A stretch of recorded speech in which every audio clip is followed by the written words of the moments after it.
Quick and easy, never greasy. It's easy to look trim with Trim.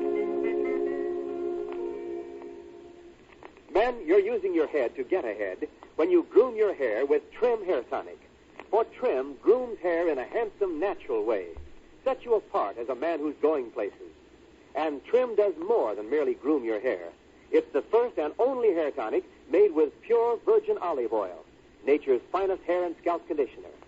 So Trim conditions your scalp as it grooms your hair. Try this amazing new Pepsodent product. Yes, try Trim Hair Tonic.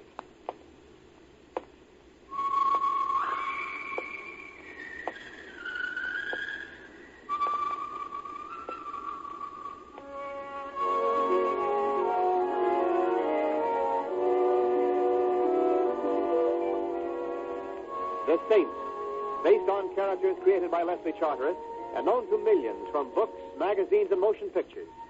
The Robin Hood of modern crime now comes to radio, starring Hollywood's brilliant and talented actor Vincent Price as the Saint.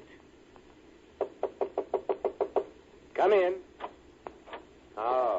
Oh, it's you again. Yeah, it's me again, Saint. I told you I'd be back for an answer. And I told you what the answer would be, McGarrett. I like this town. I'm going to stick around a few more days and finish up my business here. Like I said, Saint, it ain't your business.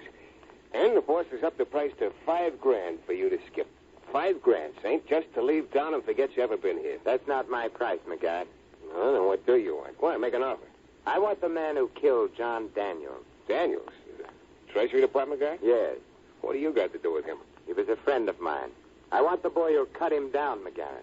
That is one boy you ain't gonna get, Saint. Oh, the big shot did it himself, The eh? big shot did it himself. And then I'll settle for him. You settle in your grave first.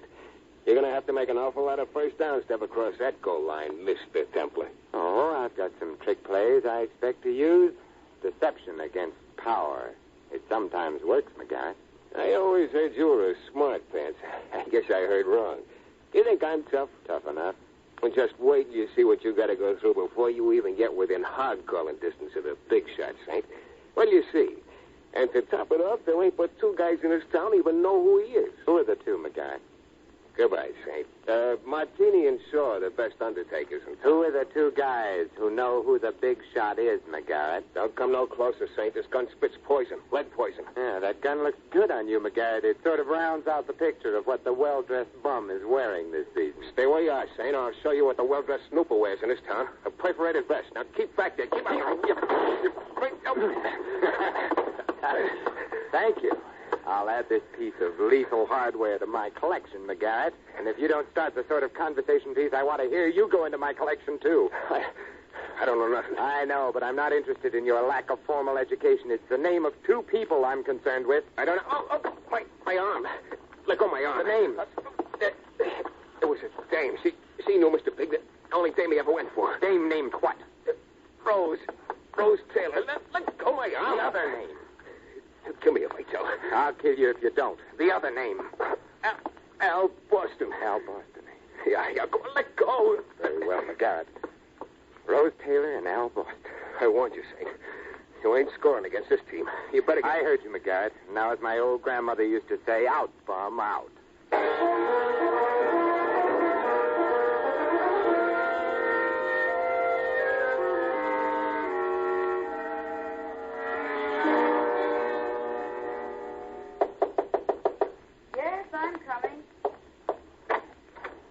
Do I know you? Not yet, Rose. Not ever. Come now, Rose. Is it polite to shut the door on a man's toes? I give you my word I'm not a brush salesman. Why, I haven't got a brush to my name. Then I'll give you one. Scram, mister. I don't like snoopers. Stop pushing you. All right, so you're in. So what do we do now? Dance? Yes, or sing, perhaps. You couldn't buy a song from me. Not even a little song? A man's name? Who?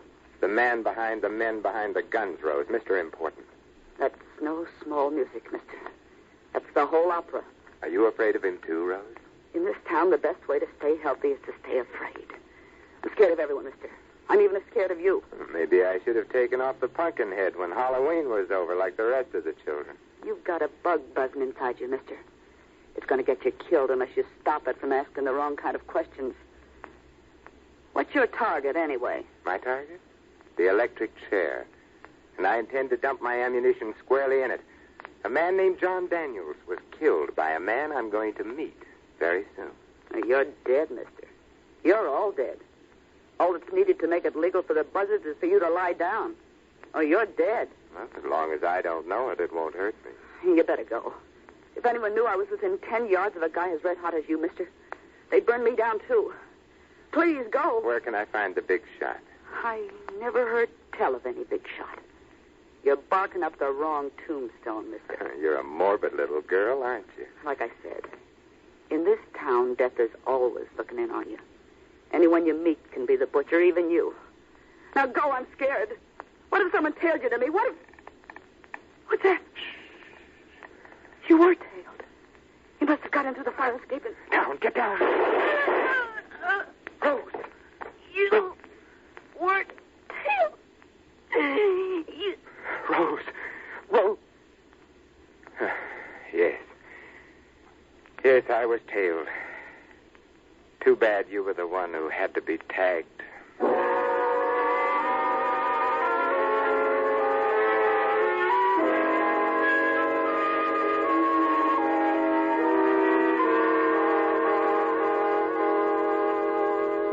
Well, Mr. Templar, I'm glad you decided to visit the office of the district attorney voluntarily. It does save you the embarrassment of my picking you up, doesn't it? Yes, Mr. Richards, but it also saves you the embarrassment of trying to pick me up. Why this sudden desire to entertain me, Mr. Richards? I'm not entertaining you, Saint. I'm holding you for murder. I repeat, why? You were in the same room when Rose Taylor was killed. So? So the least I can do to uphold my oath of office, Mr. Templar, is to jug you. As, shall we say, a material witness? It's nice material, Mr. Richards, but it makes a badly fitting suit. Why was she killed? Because she was one of the two people who knew the name of your local head crumb bum. She told you? I wasn't given enough time to convince her that she should before someone decided it was the 4th of July. But there are other ways to search him out and make sure he keeps his date. His date, Mr. Templar? Yes, with the chair that men sit in only once. A certain John Daniels was a friend of mine from childhood. I was a pallbearer at his funeral, Mr. Richards. And so? The bullet in his back made his coffin awfully heavy. And it got heavier in retrospect when I heard the district attorney had called the case closed. I had to close it. I'd gone up every alley, and they were all dead end. There were too many live cases that needed my staff's attention. I know, so I'm playing it my way. I've gone up the same blind alleys in the past few days. Now I'm in an alley with a freeway at the end of it. You mean you know who killed Daniel? Yes, Mr. Number One, the big shot himself. Now all I have to do is learn his name. Is that all? And, of course, take him. Yeah, I have to lock you up for your own safety. You should, but you won't. In fact, you can't. No? No, because I took the liberty to do a little press agenting. You what? I told the newspapers that I'd be here both today to have a talk and tomorrow morning at 10 o'clock to deliver a murderer. The people in this town might not approve of your not giving me the chance. All right. Until 10 tomorrow. I'll expect you, Mr. Templar, with or without your victim. I'll be here. I know you'll be here, Mr. Templar. The only question is, will you be here dead or alive?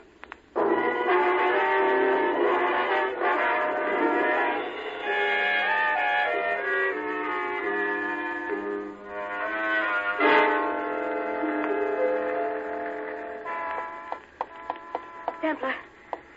Simon Templar? Yes, Oh, you startled me. For a moment, I thought you were someone else. Who, Mr. Templar?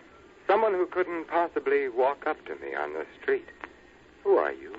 Her sister. Rose Taylor's sister? The late Rose Taylor's sister, Mr. Templar. But does one call you Saint? It doesn't matter. Why did you kill her? There's only one possible answer to that. I didn't. I don't believe you. No.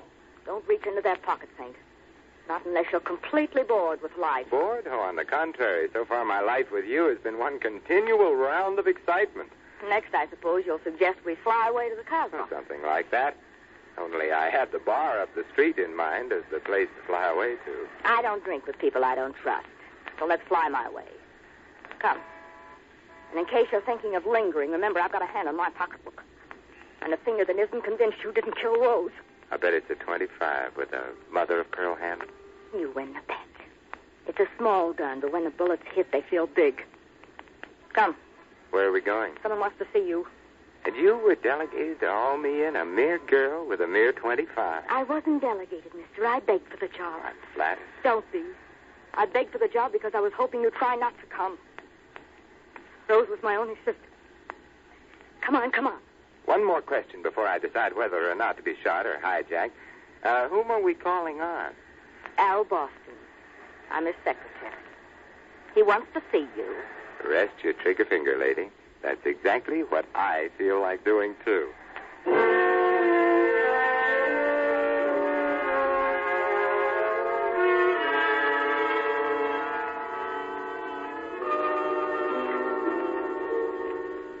Hello, Al. Well, my old buddy, the Saint. I had Jackie bring you over because I want to warn you to lay off, Saint. The last time you warned me to lay off, Al, you wound up serving time. Well, I've smartened up, Saint. I don't bite off more than I can swallow no longer. Now, what's making your ear itch? Who's the big boss, Al? For how much? You mean you'll tell for money? Can you think of a better thing to get paid off in? I told you I've smartened up. I don't squeeze triggers for a living no more, Saint. Oh, what type of wrongdoing do you specialize in now, Al? I'm in charge of the big boss's books. You mean there's penthouse and Cadillac money in that? Well, that depends on how the books are kept, Saint. I've got a system. And the only guy knows who the big boy is. And I'm the only guy knows what his take is. He trusts me like a Siamese twin. And you repay his trust by robbing him. It's all in the racket. Like I've been telling you, I've smartened up. Nobody knows it, Saint, but your pal Daniels was here in town on my private invitation. You mean you sent for the Treasury Department? Sure. It's like this. The big boy pulls in 7 figures a year on his businesses. And naturally, he don't pay no taxes to Mr. Whisker. Oh, naturally. There's a fortune to our uncle in back tax stuff. Only our uncle don't know he's got it coming. So I thought he should. Out of patriotism, of course. Yeah, out of patriotism. They always treated me so nice in Leavenworth. Out of patriotism and 10%, Saint. 10%? Yeah. That's what Uncle Sammy's kept me in for helping to catch a tax dodger. Trouble was, the boss got wise to what Daniels was up to and gave him one through the lungs. Well, how fortunate he didn't get wise to you, Al. Yeah. But I've smartened up, Saint. I've smartened up. This package just came out. Feels like ledgers. Oh, yeah, I've been expecting that, Jackie. I better get into these books right away. I'm going out. Goodbye, Al. Goodbye. Another set of books to juggle, Al? Yeah, from one of the joints. I better open this up and see which one. Al, drop it. Get down. Al. Al. Oh. Like I told you, Saint. I've smartened up. Yes. You've smartened up, Al. But I'm afraid someone else is just a little smarter.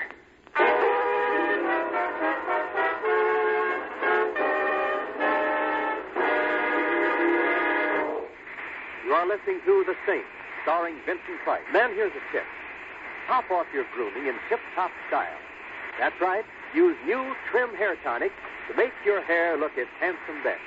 You see, Trim Hair Tonic grooms in a new, natural way because it's the first and only hair tonic made with pure virgin olive oil, nature's finest hair and scalp conditioner. Yes, Trim is Pepsodent's sensational new hair tonic development. Trim Hair Tonic brings you pure virgin olive oil to condition your scalp as it grooms your hair. You can see the olive oil in Trim floating right on top. Just a few quick shakes spreads it completely. So Trim gets pure virgin olive oil right on your scalp, where good hair care starts. Massage for just 30 seconds. Then note how Trim's conditioning action relieves dryness at once, checks loose falling dandruff, leaves your scalp wonderfully refreshed, your hair perfectly groomed. And you'll like Trim's clean, fresh fragrance. The way it's quick and easy, never greasy. Yes, Trim keeps hair looking neat and well-groomed in a handsome, natural way. So try Trim Hair Tonic now and condition your scalp as you groom your hair.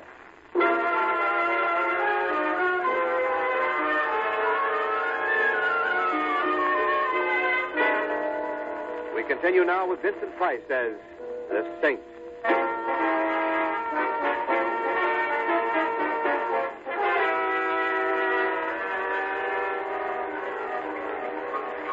Another bourbon old-fashioned, please. How many do you think it'll take to drown out the explosion in your ear, Jackie? So you followed me, Snicker. I was afraid you might. Little girls who don't want to be followed shouldn't wear Chanel No. 5 and strapless evening gowns, and particularly the latter. And they shouldn't carry bombs around either. You can't pin that on me. As long as you're wearing that particular evening gown, I'm inclined to believe you. But you did serve up the bomb, didn't you? Books. I didn't know the bomb was there. Tell me, Al, is he... Yes, Mr. Boston is deader than the city he named himself after. There'll be others unless you... I know all the answers but that one. And even if I did... You wouldn't tell me. How right you are. I'm too young to die like Rose did. I'm not in any racket. I don't know it. It's amazing how few people in this town admit to knowing anything. Must be graft in the public school system. No. It's fear. The nervous system. The only thing people in this town aren't afraid of is getting arrested. There have been cities like this before, Jackie. And in 9 cases out of 10, when the local Mussolini was eliminated, the lesser rats scampered off the ship. That's a big hunk you've bitten off of yourself, Robin Hood. I wonder if you can swallow through. Goodbye. You're leaving? And I was beginning to enjoy our conversation. Also the Chanel No. 5 and everything else. I noticed you were enjoying yourself. Pleasant memories. Where are you going? I'm going to find a safety zone. I'm leaving town. Don't be surprised if you get a postcard with a picture of the Arch of Triumph. Goodbye, Jackie. And good luck. You're the one who needs the luck. I hope you get him. Rose was a good kid. I'll get him. She was a good kid. And thanks for the nice fat tip. Tip? I don't know what you're talking about. Be careful how you use it.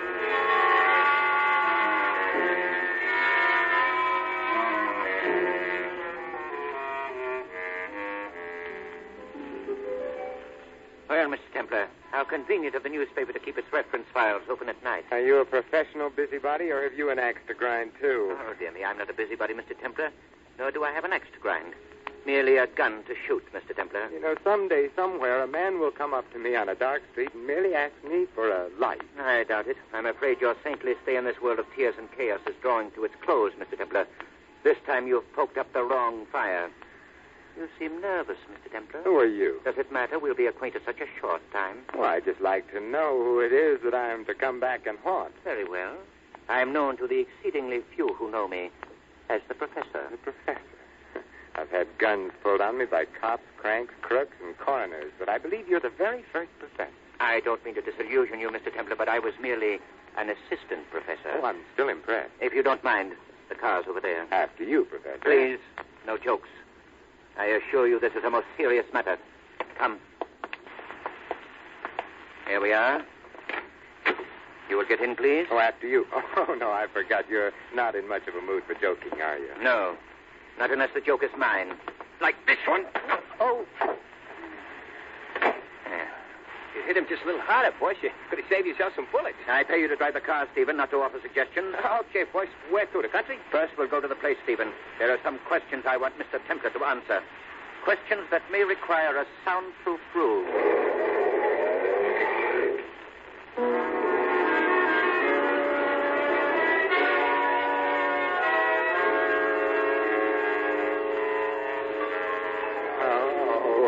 Wake up, Mr. Templar. Oh, so there really is someone like you. I didn't think I deserved that bad a dream. Bloody but unbowed, eh, Mr. Templar? For a moment I was afraid I might have been a trifle too energetic on your skull. I hate to boast, Professor, but my skull's been creased before by experts. In fact, it has more treads in it than Goodrich puts in his tires. Still fond of your little jokes, I see. How unfortunate they must be wasted on me. You see, I'm a humorless man. And so I've noticed. I brought you here to ask you some questions, Mr. Templar. You should have warned me, Professor. I'm afraid I didn't come prepared for a quiz. I have various means of preparing you, Mr. Templar. So to begin, to whom did you describe your suspicions concerning a certain man's identity? A certain man? You wouldn't be meaning the big man, would you? The head rat? I have reason to believe you know who he is. Whom have you confided in? Not prepared, Professor. Oh. Shall we try the question once again? Yes, but something tells me you'll never pay me the $64. Oh. I can't tell you how impatient I am for your answer, Mr. Templar. You see, after you finish talking, I have other things planned for you. How nice of you to take me, a mere stranger, in tow like this. I must remember to return all your courtesies when you untie me. Oh, talk. Certainly. But to the district attorney. Yes, I read about your boast to emulate the Northwest Mounted by bringing in your man to the district attorney. A pity you won't keep the date.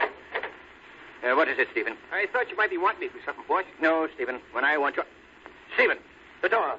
How many times must I tell you to keep it closed? You fool. You know how I feel about an open door. But no bugs came in, boss. There practically ain't any this time of the year anyway. You tell me, a former professor of entomology? Assistant professor. Leave, Stephen. Leave at once before I do something we'll both be sorry for. Okay, boss, okay. Fool. You know, it took me a little time to catch on to your particular type of insanity, Professor, but I see it all now. Do you, Mr. A Templar? professor of entomology, eh? The study of insects.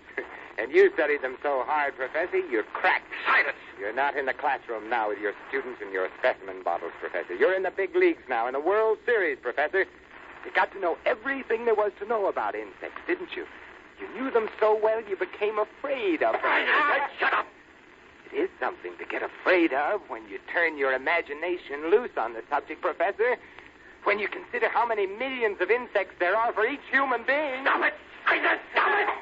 There's a fly on your sleeve, No. Professor. Stop it. And I think I just saw a mosquito. I said stop it. Look, a moth. No, stop it. Look over there. No. Crickets, Professor. Roaches, locusts, spiders.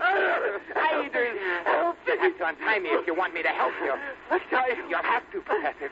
Grasshoppers over there, Professor. And there's the centipede. The ropes, Professor, the ropes. Yes, I'll tell you.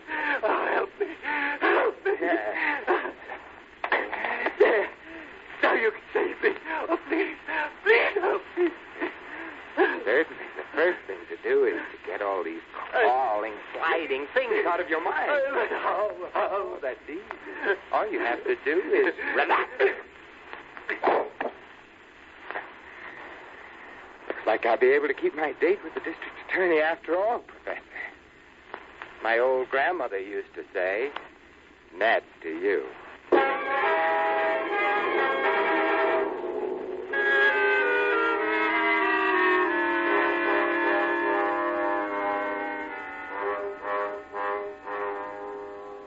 So you kept your word, Mr. Templar. You're here. And alive. Yes, I'm here. Despite the obstacle course of desperados I've run through since our last little talk, Mr. Richards. I'm sorry to say I don't see you a prisoner, Mr. Templar. As I recall, you were to dish up the head crumb bum. I suppose you couldn't bring him in. No, I couldn't bring him in. You see, he already was in. I beg your pardon? Don't beg my pardon, Richards. It's the governor's pardon you want, and you know, I don't think you'll get it. Are you crazy? No, just slow-witted, it seems. Being a district attorney is a wonderful cover-up for a crumb bum, isn't it, Richard? You're insane. Am I? You sound insane, Mr. Templar. Rushing in here, threatening to kill me, calling me a crook and demanding money. Oh, I see. Of course, I'd be perfectly willing to forget all of these things. And the various other offenses I find it so cozy to dream up. If you'll just quietly leave town and pretend you were never here. You mean just force from my memory some of the happiest moments of my life, Mr. District Attorney? Oh, no, you're asking too much. Then it looks as though we've reached a stalemate, Templar. Unless, of course, one of us chooses to get violent. Once I catch a murderer, Mr. Richards, I leave all further violence to the state executioner. Once you catch him, Templar. Right now you seem to be in the disturbing position of the hunter who caught a tiger by the tail. Put up your hands. Huh? Oh, you mean over my head? Your bug-crazy professor made me keep them at my sides. Templar, who gave me away? It was a remark I heard, Mr. Richards. I was told that the only thing in this town people aren't afraid of is getting arrested. So? So I checked Mr. District Attorney's record in the newspaper files. You have an abominable batting average, Richards. People, your people, were literally getting away with murder. Yeah. How clever of you to know this. You controlled the gang because you could set them free, and so you also controlled the racket. I know. But you still have to prove your story, Mr. Templar. Oh, it's already done. I took the trouble to switch on your intercom, Richards. I'm afraid our conversation wasn't very private. Why, you... And now, Mr. Richards, our personal business.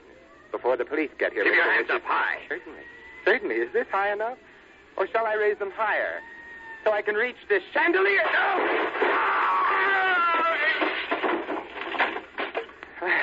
Have a nice nap, Mr. Richards. I'm sorry I tore up your chandelier, but my old grandmother always taught me to put out the lights before going to sleep.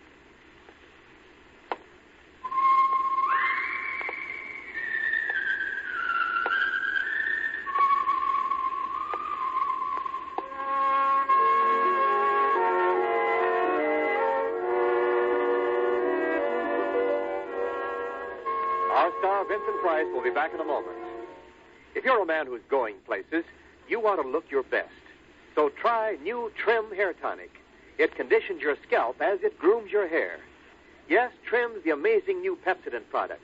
It's the first and only hair tonic made with pure virgin olive oil, nature's finest hair and scalp conditioner. Ask your barber for a professional application of Trim Hair Tonic. And get a bottle at your favorite toilet goods counter. Ask for Trim.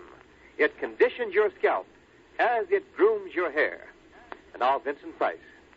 Ladies and gentlemen, it was Robert Blair in the 18th century who best expressed the fate of our greedy Mr. Richards when he wrote these words.